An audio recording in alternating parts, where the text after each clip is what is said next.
April 11th, 1945. A United States Army sergeant named Edward A. Tenerowicz was among the first American soldiers through the gate. He had fought across North Africa. He had waded ashore at Normandy. He had pushed through the hedgerows of France and the forests of Belgium. He thought he had seen everything the war could show a man. He had not seen Buchenwald. Inside the wire, approximately 21,000 prisoners remained, those too weak, too sick, or too close to death to have been evacuated on the death marches that preceded liberation. Many weighed less than 80 pounds. They lay 3 and 4 to a bunk in barracks that had been built for a fraction of that number, in temperatures that had not risen above freezing in weeks. The bodies of those who had not survived the night were still on the bunks beside them. There had been no one to carry them away. Correspondent Edward R. Murrow toured the camp 4 days later and filed a radio broadcast that would be replayed in living rooms across America and Britain. He described a child, perhaps 10 years old, with the eyes of someone from whom the world had already been removed.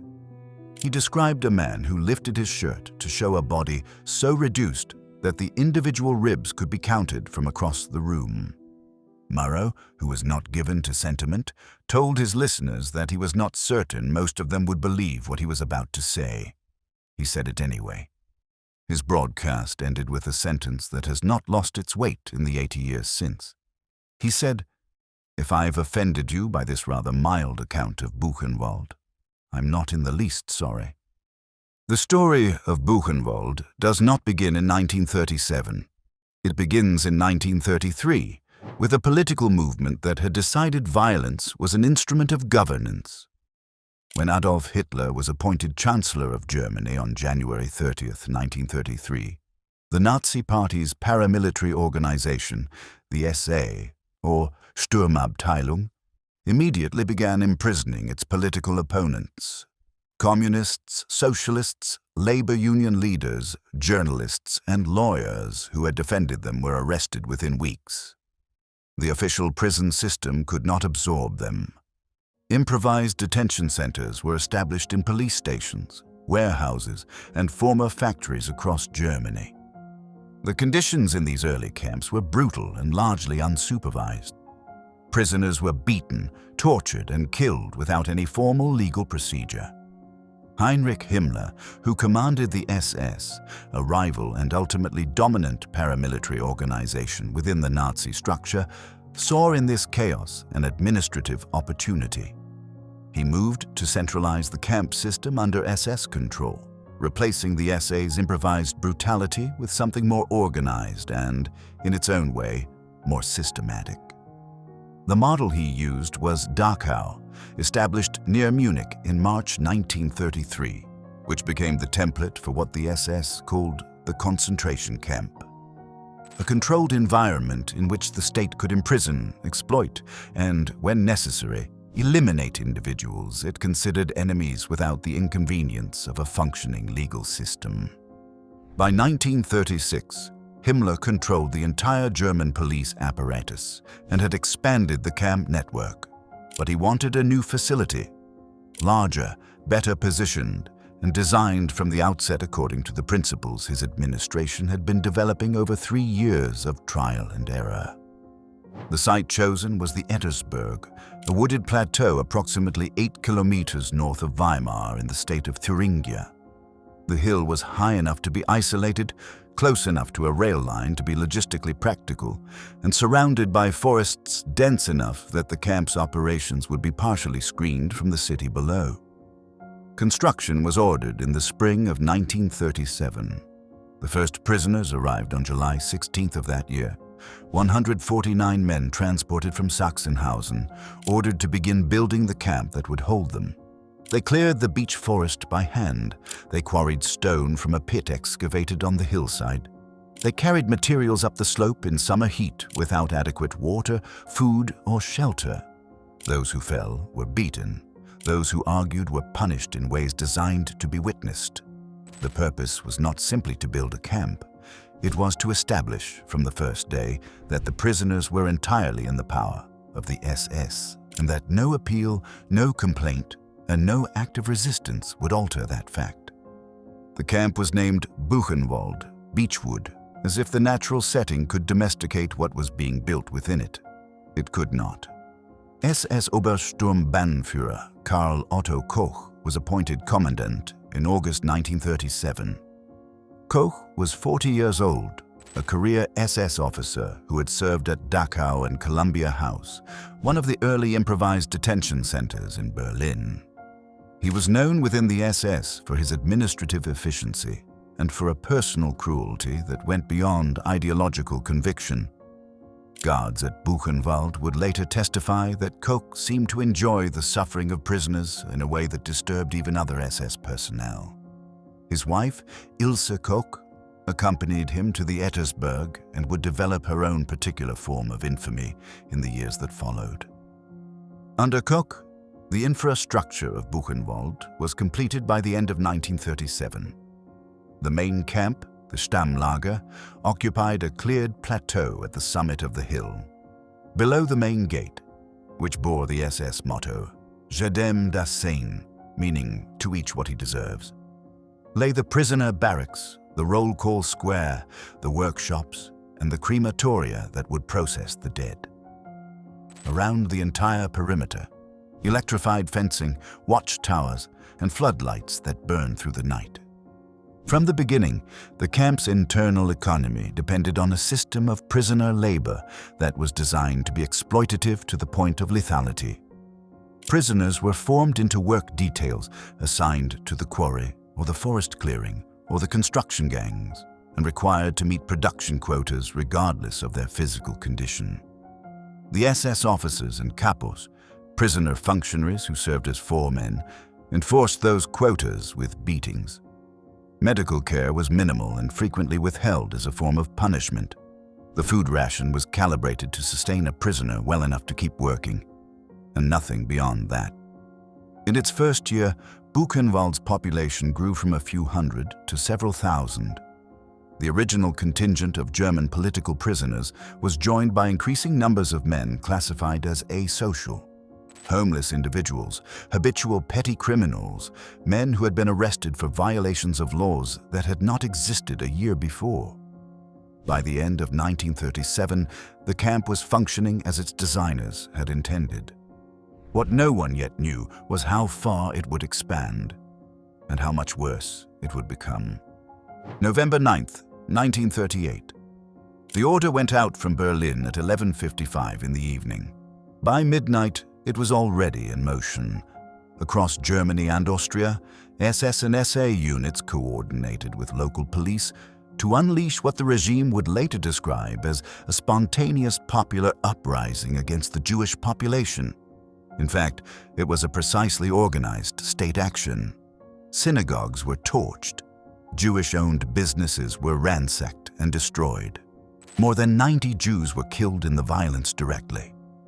The broken glass of shattered shop windows covered the streets of German cities, giving the night its name, Kristallnacht, the night of broken glass. The following morning, Reinhard Heydrich, who commanded the SS security apparatus, issued orders for the arrest of between 20,000 and 30,000 Jewish men across the Reich. The criterion was simple: Jewish males in good physical condition between the ages of 18 and 60. They were to be sent to the concentration camps. Buchenwald received approximately 10,000 of them.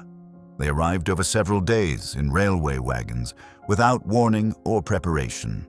The camp had a capacity for perhaps 8,000 prisoners under the crowded conditions it already maintained. The addition of 10,000 new arrivals in the space of days produced a crisis that the SS made no attempt to resolve humanely. The new prisoners were held in a section of the camp outside the regular barrack system, in open assembly areas and improvised enclosures where they had no shelter from the November cold. Their personal possessions had been confiscated at the gate. They received almost no food. They were denied access to the limited sanitation facilities available to established prisoners.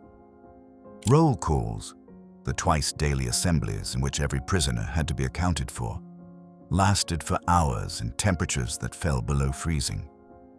Men who had been businessmen, physicians, teachers, and factory owners the previous week stood in the dark, without adequate clothing, for assemblies that served no purpose except to demonstrate the absolute power of the SS over every detail of their survival.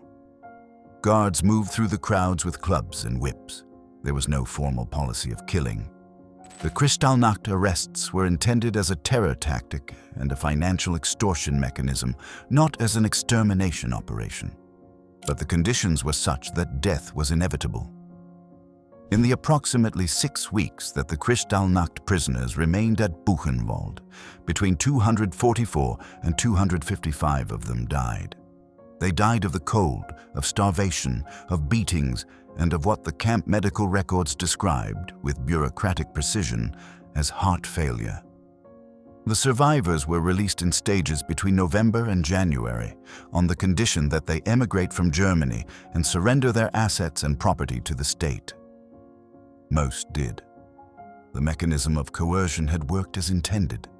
Terror, followed by extortion, followed by forced expulsion. The Jews were being driven out of Germany, their wealth confiscated, their communities shattered, at a pace that the Nazi leadership found satisfactory, for now. But the Kristallnacht episode had revealed something about the concentration camp system that would shape its subsequent development. It revealed that the camps could absorb almost unlimited numbers of prisoners under almost any conditions, with almost no external accountability. No German court had intervened. No international body had compelled access. The populations of the surrounding cities had not risen up in protest. The mechanism of mass imprisonment could be scaled almost indefinitely. The lesson was noted. Throughout 1939, as Germany moved toward war, Buchenwald's prisoner population shifted again. Political prisoners, German communists, socialists, and trade union organizers remained the dominant group, but they were joined by increasing numbers of Jehovah's Witnesses who refused on religious grounds to serve in the German military and were therefore imprisoned indefinitely, and by Roma and Sinti men who were arrested under the racial laws that the regime was steadily extending to cover every group it wished to persecute. In September 1939, Germany invaded Poland. The war began, and with it, the concentration camp system entered a new phase, one in which the prisoner population would come from every corner of occupied Europe, and the purposes of the camps would expand in ways that not even their designers had fully articulated. Buchenwald stood ready to receive them. The SS did not regard human beings simply as enemies to be imprisoned or destroyed. It regarded them as a resource. From the early years of the camp system, Himmler and his administrators had been developing what they called the concept of annihilation through labor. The idea that prisoners could be worked to the point of physical destruction while yielding maximum economic output before their deaths. The approach married ideological elimination with economic productivity in a way that appealed to the industrial and financial logic of the Nazi state. At Buchenwald, this concept took a particularly organized form. The camp's primary forced labor operation was a quarry. The Deutsche Ausrüstungswerke, or DAW, German Equipment Works, an SS-owned enterprise that mined stone from the Ettersberg hillside for use in construction projects across the Reich. The quarry was the most dangerous assignment in the camp.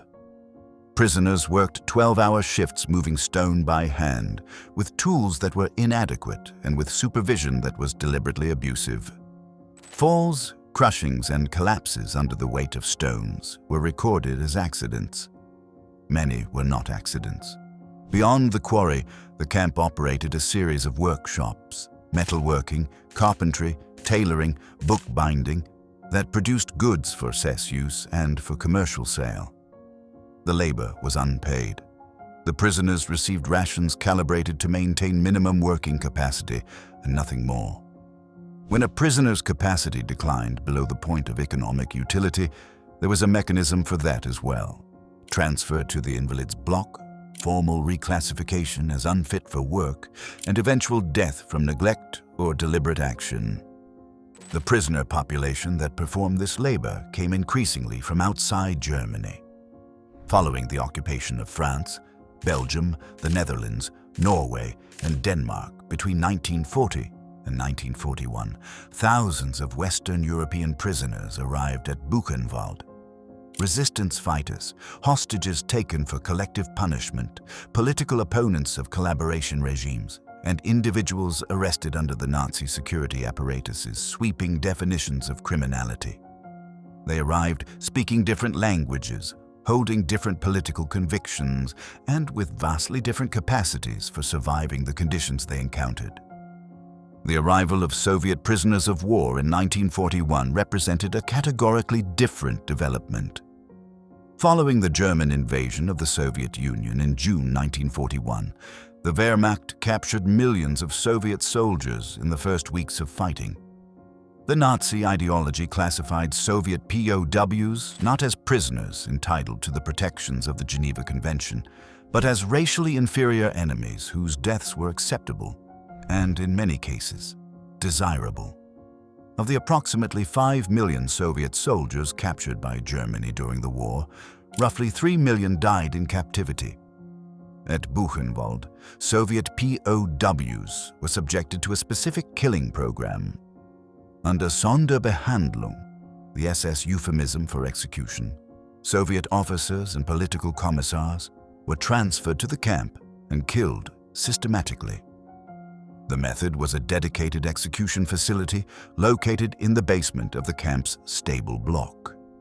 Prisoners were brought in individually, told they were being measured for clothing, and positioned against a measuring board.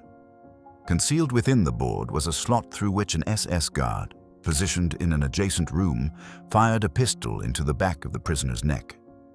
The body was then removed through a separate exit. The clinical precision of the design was intentional. It reduced the psychological burden on the executioner and increased the throughput of the process. The number of Soviet POWs killed at Buchenwald through this mechanism has been estimated at approximately 8,000. Some historians suggest the figure was higher. The records, like so much of Buchenwald's documentation, were destroyed or falsified in the final days of the camp's operation. By 1942, Buchenwald had expanded beyond the main camp to include a network of satellite facilities, Außenlager, distributed across central Germany. These satellite camps were attached to factories, construction sites, and military installations where prisoner labor was in demand.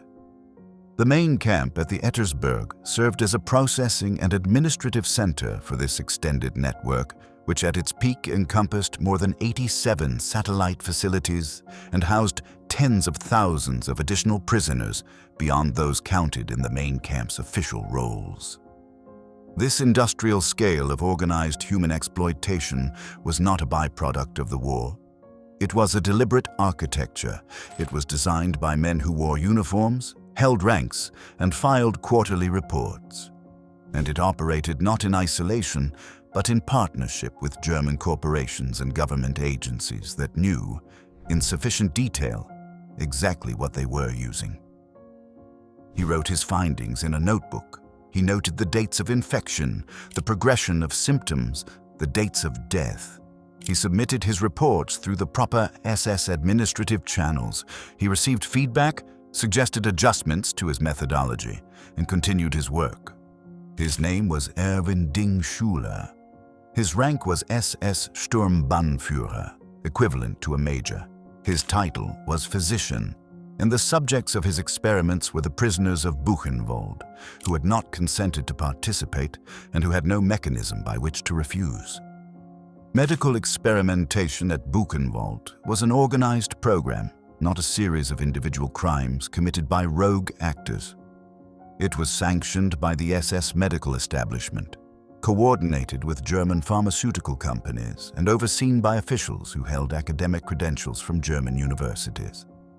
The fact that it constituted crimes against humanity was not, at the time, treated as a relevant consideration.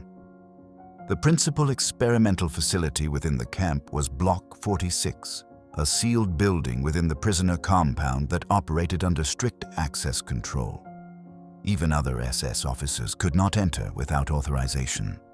Inside, prisoners were used as test subjects for vaccine trials, primarily for typhus and related diseases that were killing German soldiers on the Eastern Front.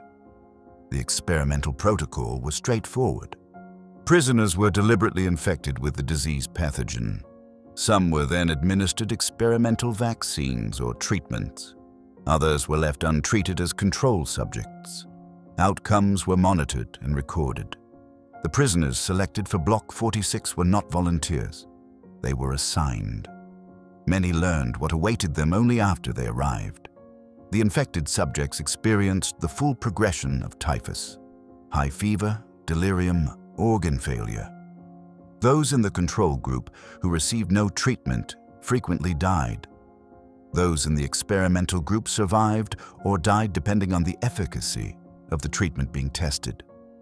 The data generated by these experiments was submitted to pharmaceutical companies, including Behringwerke, a subsidiary of the chemical conglomerate IG Farben, which was developing typhus vaccines for military use. At least 189 prisoners died in the typhus experiments. Additional deaths resulted from experiments with phosphorus burns, from testing of treatments for typhoid and tuberculosis, and from a program that tested the toxicity of various substances by introducing them into food or drink given to prisoners without their knowledge. The men who designed and conducted these experiments were not sadists in the conventional sense. They were not primarily motivated by the desire to inflict pain. They were motivated by careerism, by genuine scientific curiosity, operating within a framework that had stripped their subjects of the legal and moral status that would have made the experiments unthinkable in any other context, and by the institutional incentive structures of the SS medical establishment, which rewarded productivity and publication. The experiments were a crime. They were also, in a bureaucratic sense, completely normal.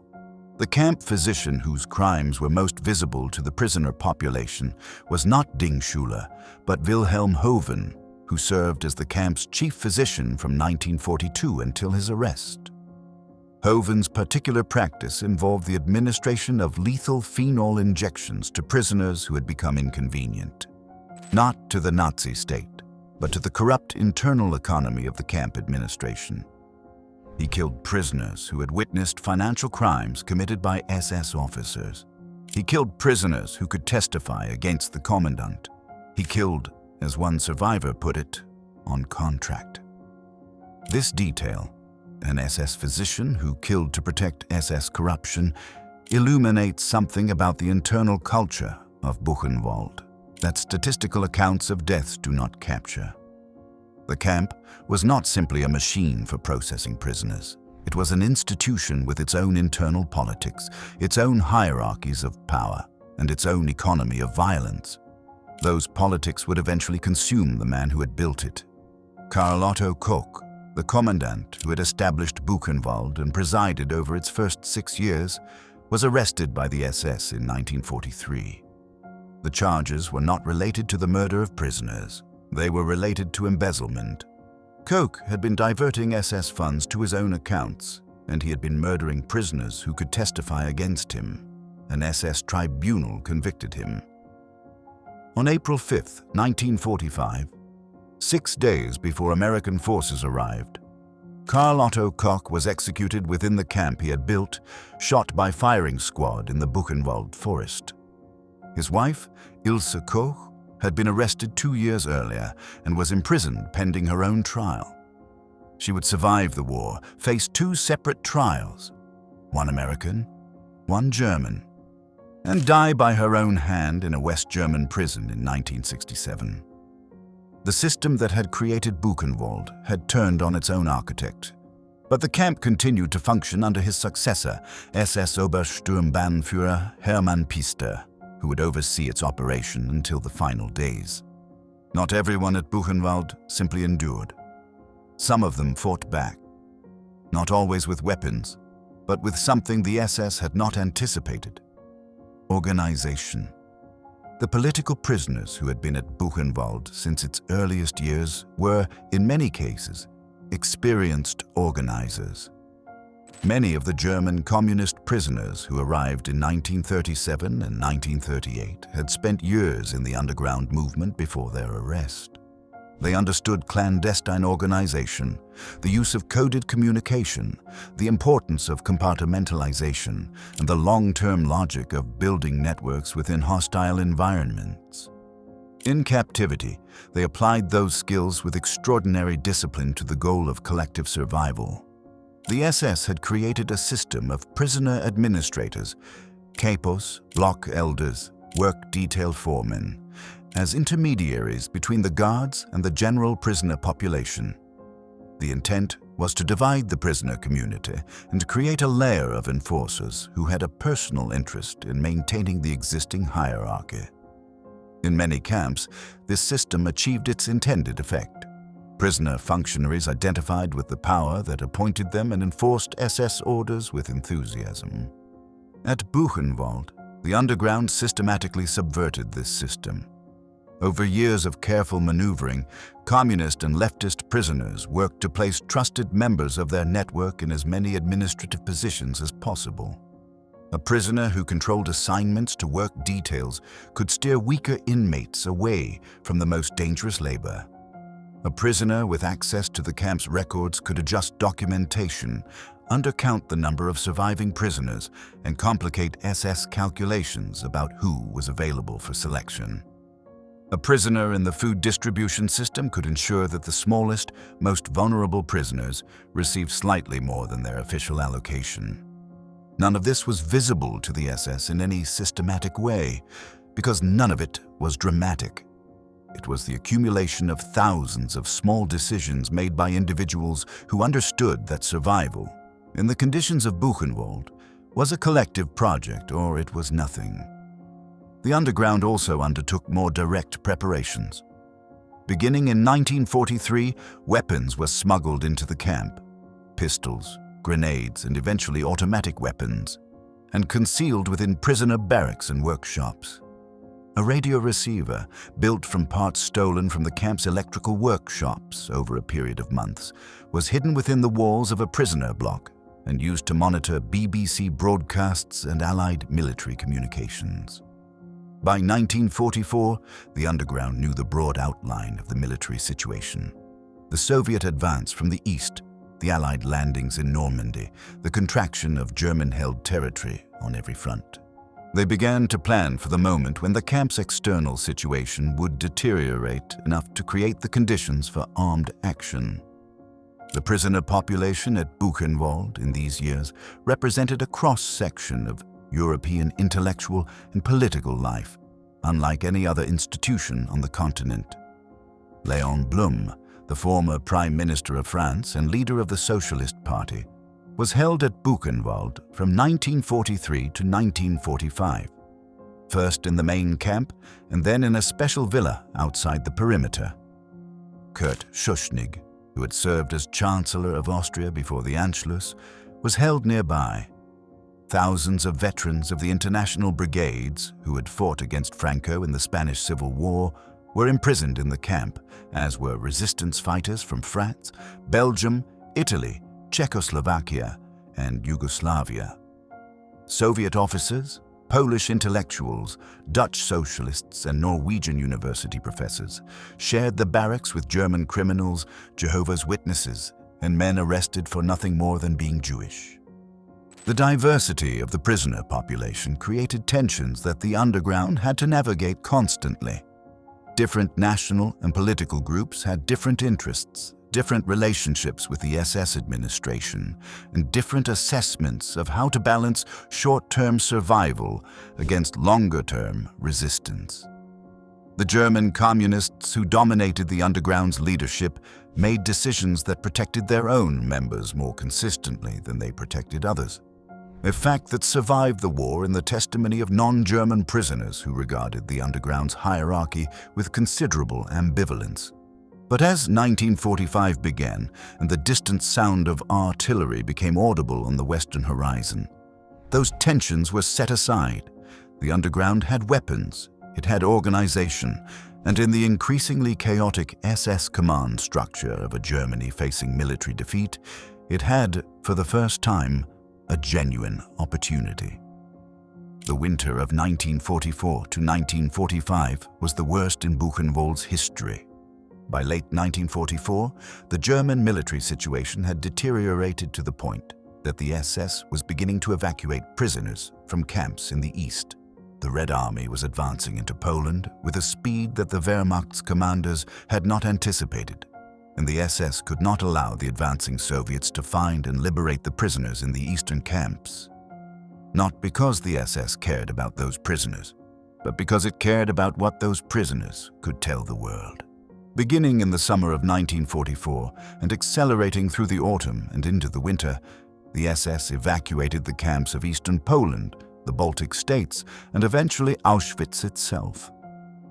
Prisoners who had already been reduced to extreme physical debilitation by years of captivity were loaded onto freight trains, unheated, without food or water, and transported westward. The journeys took days, sometimes weeks. By the time the trains arrived, significant portions of their passengers were dead. Buchenwald received many of these transports. The trains arrived at the Weimar railway station below the hill, where the remaining prisoners were forced to march the final kilometers to the camp gate. German civilians who lived along the route watched from their doorways and windows. Some looked away. A few threw food, quickly, discreetly, before they could be seen by the guards. Most did nothing. Inside the camp, the infrastructure buckled under the pressure. Barracks designed for perhaps 400 prisoners were holding 1,500. The water supply, which had always been inadequate, failed under the strain of the increased population. Dysentery spread through the overcrowded blocks with a rapidity that overwhelmed the already minimal medical resources available to prisoners. Typhus, which the experiments of Block 46 had been designed to combat in German soldiers, now swept through the prisoner population without the benefit of any treatment at all. The dead accumulated at a rate that the crematoria could not process. Among those arriving at Buchenwald in January 1945 was a 15-year-old boy who had been transported from Auschwitz as the Soviet army approached. His name was Eliezer Wiesel. He arrived exhausted, having completed a death march through the Polish winter before the railway journey west. His father was with him.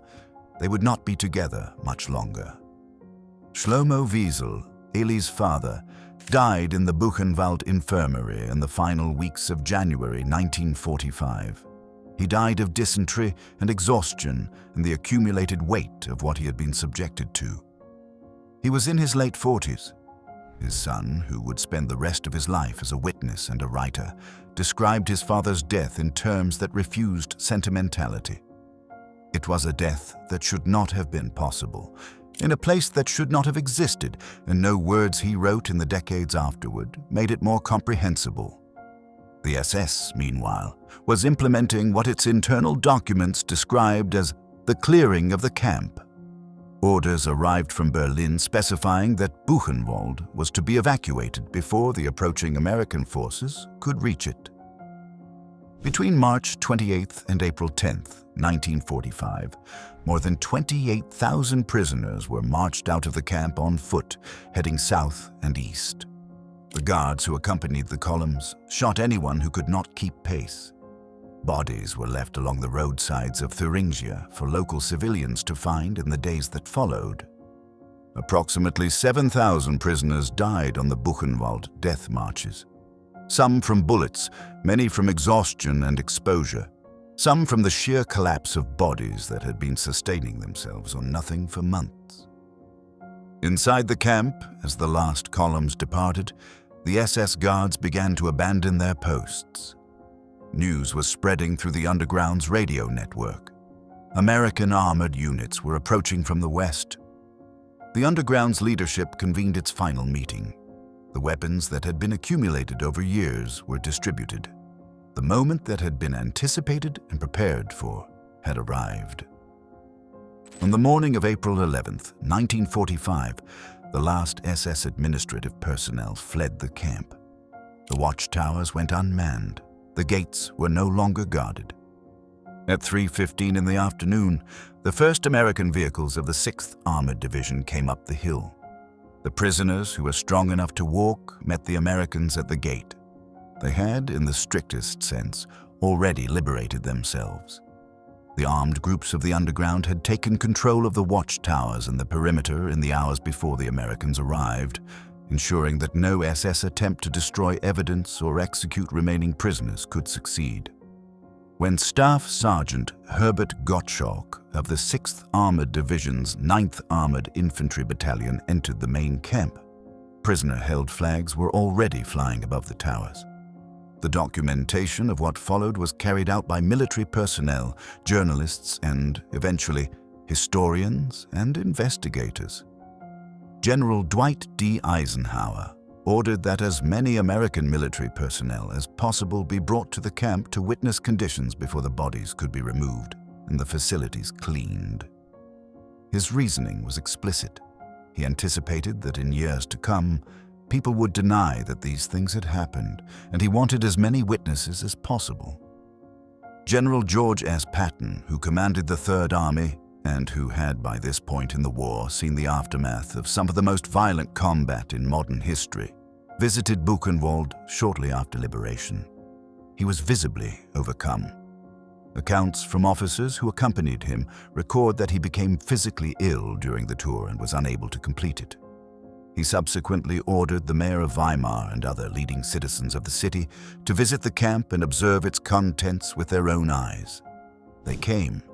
They walked through the barracks, past the dead, past the living who could barely be distinguished from the dead. Many wept. Some offered explanations. A number of historical accounts record that the mayor of Weimar returned home from the visit and took his own life. Edward R. Murrow's broadcast, filed on April 15th, was heard by millions. Murrow's reputation for precision and restraint gave his words a weight that more emotional reporting might not have carried. He described what he had seen without embellishment, but the facts themselves constituted an indictment that required no additional argument. Would publish his memoir, Night in 1960, and spend the following decades ensuring that the testimony of survivors remained central to public consciousness. He received the Nobel Peace Prize in 1986. In his acceptance speech, he spoke of Buchenwald. The numbers assembled in the months and years after liberation were staggering. Between 1937 and 1945, approximately 280,000 prisoners from more than 50 countries were held at Buchenwald and its satellite network. Of those, a confirmed minimum of 56,000 died from execution, starvation, disease, medical experiments, death marches, and deliberate killing. Many historians, accounting for deaths that went unrecorded or were falsified, believe the true figure is higher. The precise number of people who died at Buchenwald will never be known with certainty because the SS destroyed its records in the final days of the camp's operation. The Nuremberg doctors' trial, held between December 1946 and August 1947, prosecuted 23 individuals, including SS physicians who had conducted experiments at Buchenwald, Dachau, and other camps. 7 were sentenced to death and executed. 9 received prison sentences. The verdicts produced, among other things, the Nuremberg Code, a set of principles governing ethical research with human subjects that remains the foundation of international biomedical ethics to this day. The 10 principles of the Nuremberg Code begin with a single requirement. The voluntary consent of the human subject is absolutely essential. Commandant Koch had already been executed by the SS itself. His successor, Hermann Pister, was tried by an American military tribunal in 1947, sentenced to death, and died in prison of a heart attack before the sentence could be carried out. Ilse Koch, tried first by an American military tribunal in 1947, which initially sentenced her to life imprisonment before the sentence was reduced amid controversy, was then tried again by a West German court in 1951 and sentenced to life imprisonment. She died by suicide in her cell at Aichach prison on September 1st.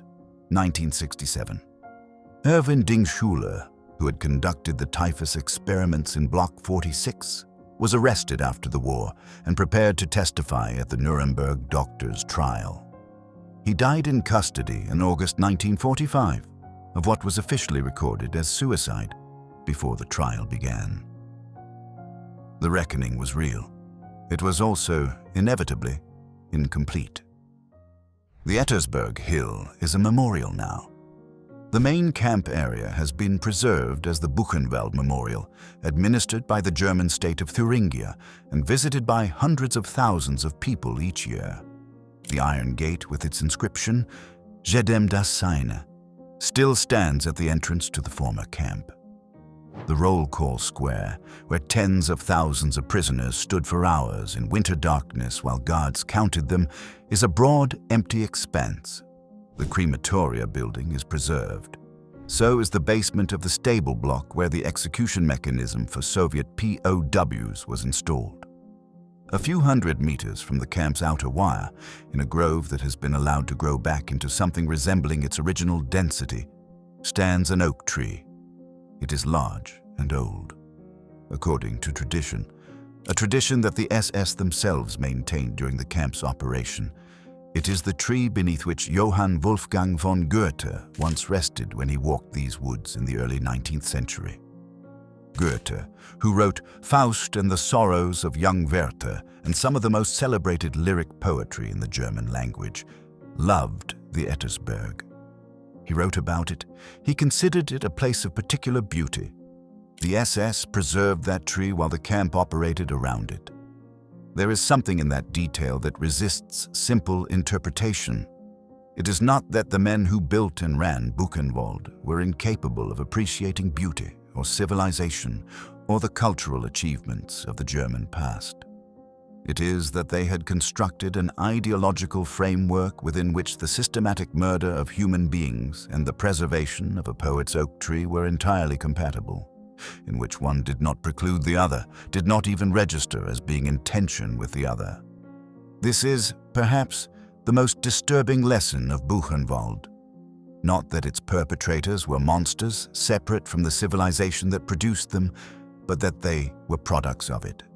They were graduates of German universities, subscribers to German newspapers, attendees at German concert halls.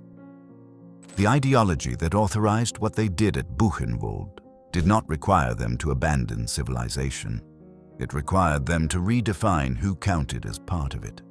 The proximity of the camp to Weimar has always forced this question. The smoke from the crematorium was visible from the city. The trains carrying prisoners passed through the Weimar railway station. German companies contracted with the SS for prisoner labor and submitted invoices for services rendered. The Red Cross received reports about conditions at the camp and did not act on them with sufficient force. The citizens of one of Europe's most culturally distinguished cities lived within sight of one of Europe's most systematic killing institutions, and the majority of them continued, for the years that the camp operated, to live their lives. What they knew and what they chose not to know remains one of the central questions in the historiography of the Holocaust. It is a question that admits no comfortable answer. The historian Nikolaus Wachsmann, whose comprehensive study of the Nazi concentration camp system was published in 2015, writes that the camps were an open secret, known in broad outline to the German public, even as the most specific details of killing operations were deliberately obscured. The population of Weimar did not need to know that Soviet POWs were being shot in the back of the neck in a basement on the hill above their city. They knew more than enough. The survivors who lived to give testimony did not speak with one voice. Some, like Elie Wiesel, argued that remembrance was itself a form of resistance, that to remember accurately, to refuse to allow the facts to be softened or denied, was the most meaningful act available to those who had not been there. Others, like Primo Levi, who survived Auschwitz and wrote about the camp system with an analytical clarity that was almost unbearable to read, argued that memory was insufficient, that understanding was required, and that understanding meant confronting not just the perpetrators, but the bystanders, Not just the exceptional cruelty of the SS, but the ordinary complicity of institutions and populations that continued to function while the camps existed. The Buchenwald Memorial receives its hundreds of thousands of visitors each year. School groups from Germany and across Europe come to walk the roll call square and stand in the barracks and see the documentation that has been assembled. German law requires instruction about the Holocaust in public schools. The country has built a culture of remembrance that is, by any comparative standard, more serious and more sustained than almost anywhere else. And yet the memorial's own administrators acknowledge that they are fighting a constant battle against minimization, against the drift of historical memory, against the human tendency to normalize the past by making it smaller than it was. Buchenwald was not small. It operated for nearly 8 years. It killed 56,000 people in a country at peace and then at war, a country whose population was aware of its existence and chose, overwhelmingly, to continue as if it were not there. It was designed, built, administered, and expanded by ordinary men following institutional incentives in an institutional framework that had been systematically constructed to make the murder of designated groups not just permissible, but required. General Eisenhower was right to order that as many witnesses as possible be brought to see it. He understood something that the organizers of the camp's evacuation also understood, that the power of what had been done there lay partly in its visibility, and that the only response to a crime of this scale was to look at it directly, without blinking, and to refuse to accept any account of human nature or human institutions that would make it seem impossible. It was not impossible. It happened. It happened on a forested hill above a city famous for its poets, in the heart of one of the most educated countries in the world, within living memory of people who are still alive. The beech trees on the Ettersberg still stand. So does the gate. So does the question that the gate poses to everyone who passes through it. Jedem das Sein. To each what he deserves. The people who died at Buchenwald did not deserve what they received. The task that remains for everyone who inherits their memory is to understand, clearly and without comfort, exactly how what they received was made possible, and to be unwilling to allow those mechanisms to reassemble themselves, in any form, in any country, in any age. That unwillingness is not passive. It requires vigilance. It requires the recognition that institutions capable of systematic cruelty do not announce themselves as such. They announce themselves as order, as efficiency, as the protection of the community, as the application of justice to those who deserve it. Jedem das Sein. The sentence is a warning. It always was. If this story moved you, challenged you, or helped you see the Second World War differently, it would be an honor to have you join our growing community. Subscribing isn't just a click. It's a way to support more powerful stories, more forgotten voices, and more truth from the past. So if you believe these stories matter, hit that subscribe button and let's keep building this journey together. And don't forget to leave a comment. We read everyone and love hearing your thoughts. Until next time, keep asking questions, keep seeking the truth.